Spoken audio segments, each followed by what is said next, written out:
નમસ્કાર દર્શક મિત્રો, અમારી ચેનલમાં આપનું ફરી એકવાર હાર્દિક સ્વાગત છે।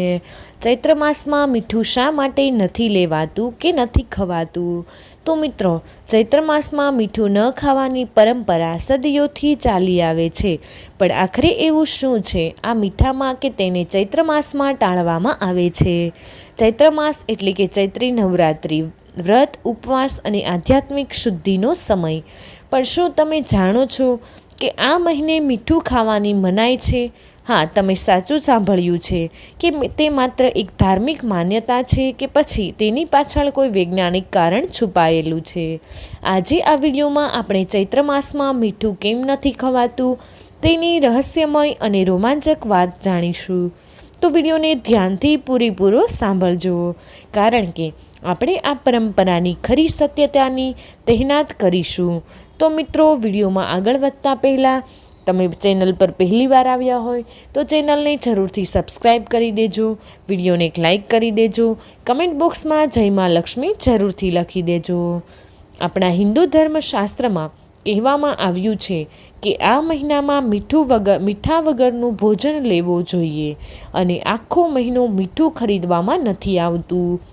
એટલે મહિલાઓ ચૈત્ર માસ શરૂ થવાના પહેલાં આખા મહિના માટે જેટલું મીઠું જરૂર છે તે પહેલેથી જ લઈને રાખે છે। તો મિત્રો, આ પરંપરા પાછળનું રહસ્ય શું છે તેની સંપૂર્ણ માહિતી અને કથા આ વિડીયોમાં સાંભળવા મળશે। ચૈત્ર માસનું વૈદિક નામ માધ્ય માસ છે, કારણ કે આ માસ ચિત્રા નક્ષત્રમાં આવે છે, એટલે કે આ માસને ચૈત્ર માસ કહેવાય છે। ચૈત્ર માસની શુદ્ધ એકમથી ચૈત્રી નવરાત્રિ શરૂ થાય છે।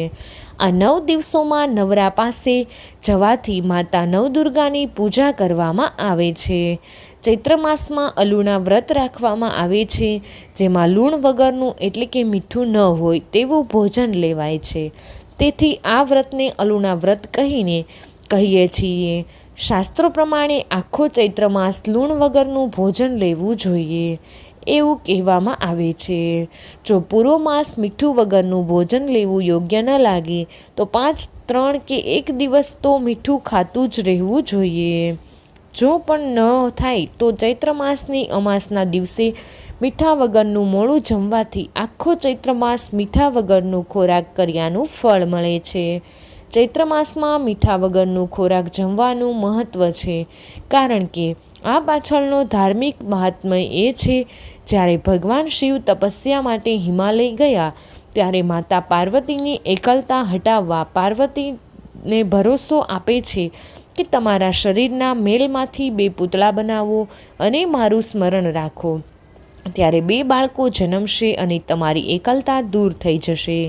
આમ માતા પાર્વતીએ ભગવાન ગણેશ અને ઉષાને ઉત્પન્ન કર્યા અને સમય સાથે ભગવાન ભોળાનાથ તપસ્યા કરી ઘરે પાછા ફરતા તેઓ પાર્વતીને જે વચન આપ્યું હતું તે ભૂલી ગયા। 2 બાળકોને જોયા અને ગુસ્સામાં ઊભા થઈ ગયા। હું તો તપસ્યામાં રહેલો હતો, ત્યારે આ બાળકો કોના છે? ભગવાન શિવનો એવો ગુસ્સો જોઈ ઉષા ડરી ગઈ અને મીઠાની કોઠીમાં છુપાઈ ગઈ। આ બાજુ ભગવાન શિવ અને પુત્ર વચ્ચે ભયાનક યુદ્ધ સર્જાયું। ભગવાન શિવ ગુસ્સામાં ગણપતિનું માથું કાપી નાખ્યું, ત્યારે માતા પાર્વતીને સ્નાન કરીને બહાર આવ્યા, પોતાનો પુત્રનું માથું કાપેલું જોઈ અને ઉષાને મીઠાની કોઠીમાં છુપાઈને જોઈ ઉષાને શ્રાપ આપ્યો, તારા ભાઈની રક્ષા કરવા બીજું કર્યા વગર તું મીઠાની કોઠીમાં કેમ છુપાઈ જા છું? તું મીઠાની કોઠીમાં સંતાઈ ગઈ, આથી હું તને શ્રાપ આપું છું, તારું શરીર મીઠામાં ઓગળી જશે અને તારો જન્મ રાક્ષસ કુળમાં થશે। આવો શ્રાપ સાંભળી ઉષા રડવા વીજવાળી હતી। માતા પાર્વતીને આ શ્રાપમાંથી મુક્તિ કરવા આજીજી કરી રહ્યા હતા। ત્યારે ચૈત્ર મહિનાનો સમય હતો। માતા પાર્વતીએ શાંતિ પામી ઉષાને વચન આપ્યું, તારું શરીર મીઠામાં ઓગળી જશે, નાશ થશે, તારો જન્મ ભલે રાક્ષસ કુળમાં થાય પરંતુ તારા લગ્ન દેવપુત્ર સાથે થશે। તેમજ ચૈત્રમાં મળીને જે કોઈ મીઠા વગર પકવેલું ખાવા આવશે એ તારો ચરિત્ર સાંભળશે, તેને નખમાં રોગ નહીં આવે। બાહ્ય તાવ કર્યો અને 8 વાર તેનાથી 100 કોષ દૂર ભાગશે. આ બધું મહાત્માને લીધે ચૈત્ર માસમાં મીઠું નથી ખરીદતા અને આખો ચૈત્ર માસ મીઠા વગરનું ભોજન કરવાનું મહત્ત્વ છે. આ મહિનામાં આ વાંચવું અને સાંભળવું પણ ખાસ મહત્ત્વ ધરાવે છે. તો વૈજ્ઞાનિક રીતે જોતાં ચૈત્ર માસમાં વધુ તડકો અને ગરમી પડી રહી હોય, જે કારણે કફનું પ્રમાણ વધુ થાય છે અને શરીરમાં પરસેવાનું વધારે થાય છે. તેથી આ મહિનામાં મીઠાનું સેવન જેટલું ઓછું કરીએ તેટલું જ શરીર માટે સારું રહે છે. એટલે કે આ પહેલાં ધાર્મિક અને વૈજ્ઞાનિક બંને દ્રષ્ટિએ ચૈત્ર માસમાં મીઠા વગરનું ભોજન લેવું ફાયદાકારક થાય છે. મિત્રો, આ ચૈત્ર માસમાં બધા માટે મીઠું નહીં ખરીદવું જોઈએ અને મીઠા વગરના ભોજન લેવાનું કેટલું મહત્ત્વ છે તેની આ એક કથા છે. ચૈત્ર માસની હવામાનમાં બદલાવવામાં આવે છે. શિયાળાની ઋતુ પૂરું થાય છે અને ઉનાળાની ઋતુ શરૂ થાય છે. આ મહિનામાં લીમડાના પાનને ખાવાનું ખૂબ જ મહત્ત્વ છે. લીમડાના પાનનું સેવન શરીરને નિરોગી રાખે છે અને શરીરમાં રોગ પ્રવેશ થતો નથી. આયુર્વેદમાં લીમડાના પાનને સ્વાસ્થ્ય માટે ખૂબ જ ગુણકારી માનવામાં આવે છે. તેથી આખા ચૈત્ર મહિનામાં તેનો ઉપયોગ રહેવો જોઈએ. દરરોજ સવારે ખાલી પેટે લીમડાના પાન ચાપી ખાવાથી પેટના અનેક રોગોથી મુક્તિ મળે છે. લીમડો શરીરના બધા રોગોના સંક્રમણથી દૂર રાખે છે. ચૈત્ર મહિનાને લીમડા સાથે સાકર અને ગોળ ખાવાથી શરીરને બળ મળે છે. એટલે જ ગુડી પડવાના દિવસે લીમડાની સાથે ગોળ ખાવાની પ્રથા છે. ચૈત્રમાં હોય ત્યાં સુધી દૂધ ન પીઓ, તેના બદલે મિશ્રી સાથે તાજું દહીં કે છાશ લઈ શકો છો. દહીં અને સાકર ખાવાથી પેટ ઠંડુ રહે છે અને જાતકની કુંડળીમાં ચંદ્રગ્રહ દશા પણ મજબૂત બને છે. ચૈત્રમાં લોકોના પાચનતંત્ર ખૂબ જ નિરાશજનક હોય છે.